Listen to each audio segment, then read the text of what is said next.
हिंदू शब्द पौराणिक नहीं है, प्राचीन नहीं है, आधुनिक है और विशेषतः ये विदेशियों ने दिया हुआ है। ये बात तो ठीक है कि हमारे लिए भारतीय शब्द और हिंदू शब्द इन दोनों में कोई विशेष अंतर नहीं है, लेकिन एक बात ध्यान में रखने की है कि भारत शब्द से एक भौगोलिक आइडेंटिटी का आभास अधिक होता है। वैचारिक दृष्टि से दोनों शब्द समानार्थी हैं, लेकिन पिछले लगभग 1500 वर्षों से हिंदू शब्द भी धीरे धीरे समाज के अंदर बड़ा गहरा बैठ गया। सारे भारत में कश्मीर से लेकर कन्याकुमारी तक और इधर सिंध, पंजाब, गुजरात, राजस्थान से लेकर के और मणिपुर, आसाम तक हिंदू शब्द बहुत गहरा बैठ गया। पिछले लगभग 1500-2000 हजार वर्षों में इस शब्द का थोड़ा प्रचलन अधिक होता चला गया। और ऐसा भी नहीं है ग्रंथों में बिल्कुल नहीं, ऐसा भी नहीं है। विष्णु पुराण में बड़ा सुंदर वर्णन है। हिमालय से लेकर और इंदु सरोवर तक, ये जो बीच में रहने वाला सारा समाज, ये हिंदू समाज कहलाता था। हिमालयम समारभ्य यावदिंदु सरोवरम तम देव निर्मितम देशम हिंदुस्थानम प्रचक्षते। तो अर्थात हिमालय से लेकर के नीचे समुद्र तक जो समाज है ये हिंदू समाज, और रहने वाला यहाँ हिंदू नागरिक, हिंदू व्यक्ति। लेकिन एक बात और ध्यान में रखने की है कि भारत शब्द से जो भाव प्रकट होता है कभी कभी, वो थोड़ा सा भौगोलिक होने के साथ साथ आध्यात्मिक थोड़ा कम हो जाता है। हिंदू शब्द कहने से उसका आध्यात्मिक भाव गहरा होता जाता है।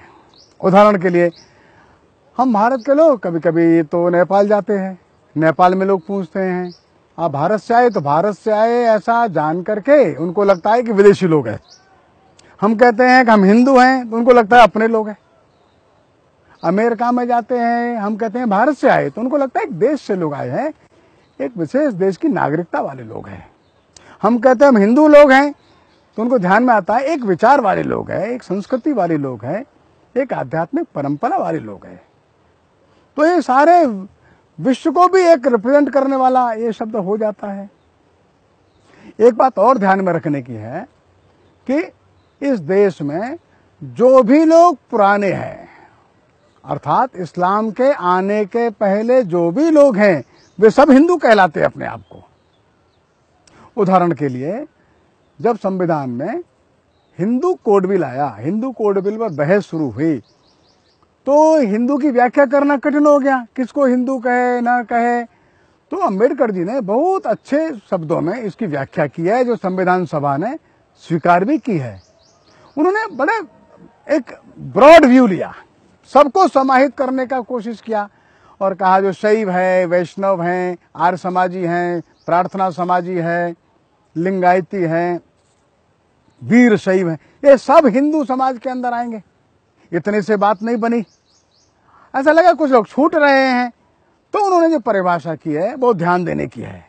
अम्बेडकर जी ने संविधान सभा में बहस कर समझ हिंदू कोड बिल में लिखा, वो आया बाद में, जो लोग मुसलमान नहीं है, पारसी नहीं है, यहूदी नहीं है, ये सारे के सारे लोग हिंदू कहलाएंगे, जो शेष रह जाएंगे।